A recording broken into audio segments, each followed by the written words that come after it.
Like Angel's Flight. I guess Angel's Flight, they closed that down now. You remember Angel's Flight?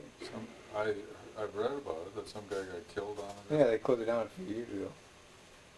But I don't remember that as part That of was my just a life. tourist thing, though, that they built for an attraction, not the real thing. There was in Long Beach, of course, there was the Pike. The Pike. The Pike was an amusement park, which was right on the beach. Oh, I remember hearing about that somewhere. And there was a big roller coaster. Yeah. And the legend was that somebody got thrown out of the roller coaster into the ocean. We were never allowed to go to that kind of stuff, though. Oh, really? No, That was sinful? we were not. That was worldly. Worldly amusement?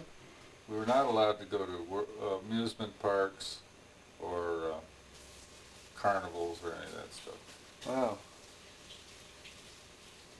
That's interesting. See, my position on that sort of thing now is you use it to learn. You can learn from it. You know, rather than as long as you don't become addicted to it or get taken away from the faith vibe, but you can learn things from interacting with the secular world. You know. Yeah, I think it's looked at differently now. Of course, everything's different. Yeah.